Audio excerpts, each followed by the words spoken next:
Hi everyone, welcome to my channel. I'm going to make the second video about Hong Kong.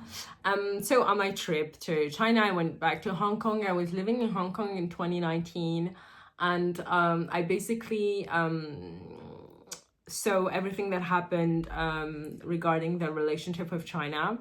So those who don't know, Hong Kong was basically a colonized. It was a territory occupied by British colony and was given back to China in 1997. And in 2019 is when it begins a lot of manifestation and a lot of things regarding the relationship to China, because China was saying that now you're part of Chinese mainland China. And a lot of people disagree. So it was a huge period of tension that I think went also up to COVID. But me, I was just there before it, so I saw a lot of it. And I just wanted to talk with, to share my experience regarding what about the situation right now.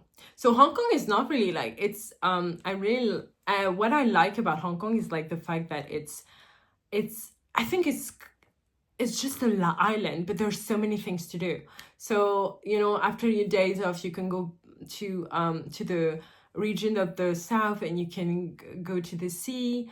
When you go to Kowloon Island next to Shenzhen, for me it's more like mainland China. It's very much like, I remember in 2019 everybody was speaking Mandarin or Cantonese maybe, but I was not speaking, so they don't speak English. But in Hong Kong Island everybody was speaking English, and it's still the case.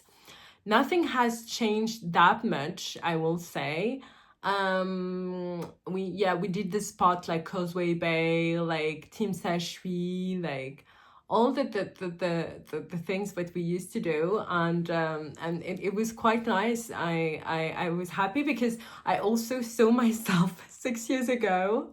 I was such a baby, wandering in the street of Hong Kong, and you know, all the experience in Asia that I had. So it was also like kind of seeing one part of me.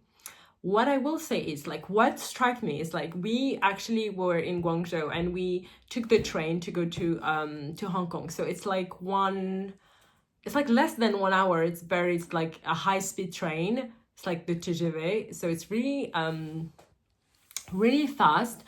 And I think we had almost 4 control to go from China to Hong Kong and vice versa. And I think I didn't have as many control as when I'm going from Paris to Shanghai.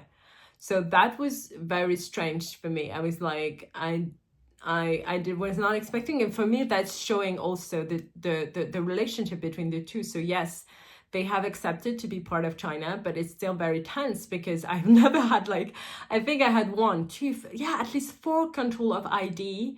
And when I'm going out of Hong Kong and going back to China, it's count as a re-entry, you know. It's not count because when I wanted to stay in China, you know, when you don't have a visa, you have like certain days. So I always make sure that I had under these days. But when I was coming back and I was counting, the guy told me that it's from 0. So, and for me, Hong Kong was part of China. So it's something that really struck me through. It's like, there's so many control of ID. And I was like, well, yes, Hong Kong is kind of part of China, but it's still considered a specific region, a special region. But otherwise, it was very interesting to be in Shanghai, in Hong Kong, sorry, for the Christmas.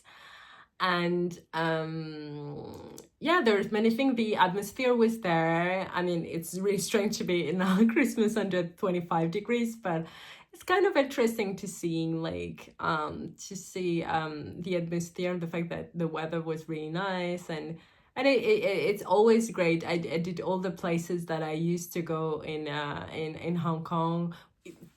Like if you go to Hong Kong, always eat at Shanghai Lai Lo. It's basically saved my life because it's very difficult to adapt yourself to the Hong Kongese style of dish and cuisine. But you can go to Shanghai Lai Lo. It's always great. Like the noodles and the crispy meat is always on point. Well, it's what I wanted to say about what I've seen from China to Hong Kong. And that's I think little things like this say a lot about geopolitical, like relationship between two regions of the same country, actually.